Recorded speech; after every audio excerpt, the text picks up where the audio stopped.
நண்பர் பிரசன்னா அவர்களே, அன்பார்ந்த நண்பர் அக்கலூர் ரவி என்னுடைய நண்பர். போன அவரோட நூல்கள் சில வந்திருக்கு, மொழிபெயர்ப்பு நூல்கள் வந்திருக்கு, அவரோட ஒரிஜினலும் வந்திருக்கு. கனவு நகரம் காஞ்சிபுரம்னு ஒரு சமீபத்திய புத்தகம் இருக்கு. கனவில் தொலைந்தவன், இதே வெளியிட்ட காந்தி கொலை பற்றிய ஒரு நூல், இப்படி நிறைய நூல்கள் வந்திருக்கு.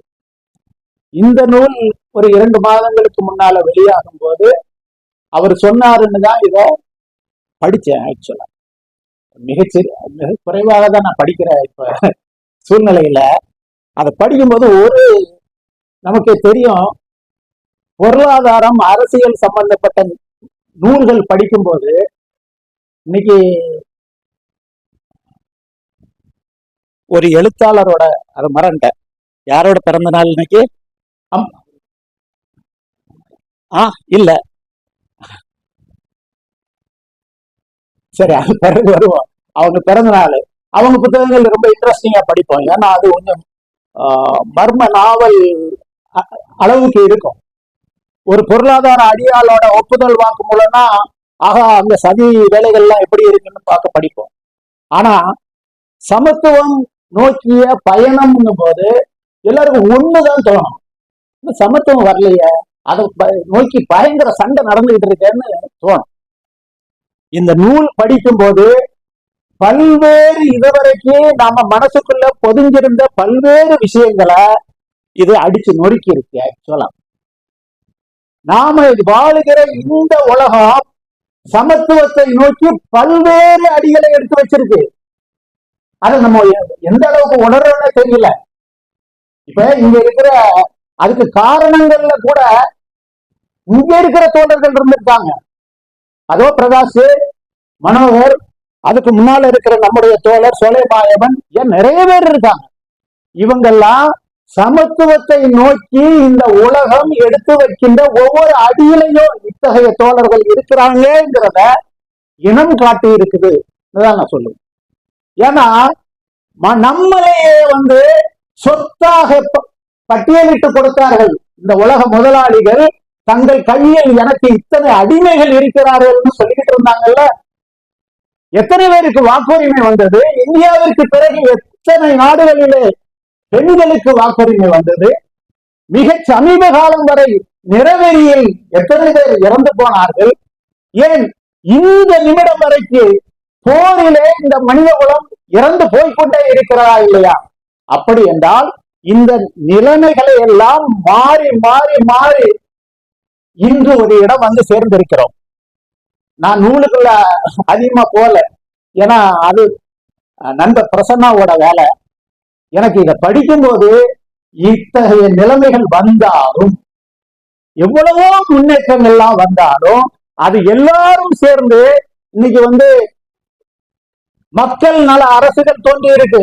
மக்கள் நலம் பேசாம வேற யாரும் அரசுகளை நடத்த முடியாது, திரும்பி போகவே முடியாத அளவிற்கு நிலைமைகள் மாறிவிட்டன. ஆனாலும் மக்கள் நல அரசு நடத்துகிறோம் என்று சொல்லிவிட்டு மண்புழுவோட மூத்திரத்தை கொண்டு நீங்க குடிச்சாதான் உங்களுக்கு மக்கள் நல அரசு கிடைக்கும் என்று கூட சொல்ல முடியவில்லை. ஏன் இதே இதே இதே திருவிழா இருக்கிறோம். இன்னும் எத்தனை நிறுவனங்களும், எத்தனை தனியார் நிறுவனங்கள் உட்பட அரசு நிறுவனங்கள் உட்பட அங்க இருக்கிற தொழிலாளிகள் இன்னைக்கும் ஒழுங்கா மூச்சு விட முடியும்? 2-3 நாட்களுக்கு முன்னால் இதே தெருவில் இருக்கிற ஒரு வங்கி சார்பாக தூத்துக்குடியில 1600 பிற வங்கி ஊழியர்கள் போய் ஒரு ஆர்ப்பாட்டம் நடத்தினாங்க. எதற்கு தெரியுமா? அந்த வங்கி ஊழியர் சங்கத்தோட செயலாளர், தலைவர் 2 பேரை சஸ்பெண்ட் பண்ணியிருக்காங்க. காரணம், அவர்கள் ஒரு வாட்ஸ்அப் குரூப் ஆரம்பித்தார்கள் என்பதற்காக. எந்த உலகத்துல நாம இருக்கிறோம்? அந்த வாட்ஸ்அப் குழுவோட பேரு say no to cost company. எங்களுடைய ஊதிய திருத்தத்தில் எங்களுடைய சம்பளத்தை குறைக்கும் நிலைமையை நாங்கள் அனுமதியோம் என்பது ஒரு வாட்ஸ்அப் குரூப்போட பேரு. என்னோட சம்பளத்தை நீங்க குறைக்காதீங்க ஐயா சொல்லுவதற்கு இன்னைக்கு சஸ்பென்ஷன் எதிர்கொள்ளுகிற அளவுக்கு தான் நம்முடைய தொழிலாளிகள் இருக்காங்க.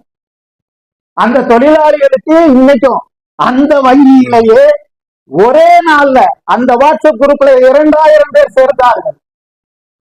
மறுநாள் அடுத்த நாள் அந்த 2000 பேர் எண்ணிக்கை 100ஆக மாறிவிட்டது. இப்படி சூழ்நிலை எல்லாம் இருக்கும் போது நாம் மிக பெருமையாக நாம எல்லாரும் சேர்ந்து இந்த சமத்துவத்தை நோக்கி அடுத்தடுத்து எடுத்து வைத்துக் கொண்டே இருக்கோம்னு பெருமைப்பட முடியுமா? நான் பிக்கெட்டே அதை சம்மதிக்கிறது இல்லை. அவர் இசங்களை எல்லாம் கடந்து இசங்களுக்கு ஊடாக இந்த உலகம் முன்னேறி கொண்டே இருக்கிறது. அதற்கு பல்வேறு வழிமுறைகளை அவரும் சொல்லுகிறார். உலக சமத்துவ இல்லாத இன்மையின் டேட்டா பேஸை அவர்கள் வைத்து நடத்தி கொண்டிருக்கிறார்கள். 100 பேருக்கு மேலே அங்கே பணிபுரிகிறார்கள். அவர்கள் சொல்லும் அந்த விஷயங்களை இந்த நூலிலே நாம் அறிவோம். குறைந்தபட்சம் ஒரே ஒரு விஷயம் மட்டும் நான் உங்களுக்கு நினைவுபடுத்த விரும்புறேன். நம்ம அந்த காலத்துல எல்லாம் பிரபுக்கள் அவங்க உல்லாச வாழ்க்கையை அரசர்கள் நிறைய கண்டும் காணாம தான் இருப்பாங்க. ஆனா இன்னைக்கும் நாம இந்த மண்ணுல கூட 8000 கோடி ரூபாய்க்கு ஒரு குடும்பம் தான் வசிப்பதற்காக ஒரு வீடு கட்டுனா நாமளும் கண்டுக்காம இருக்கணுமா? நன்றி சொல்லுங்க.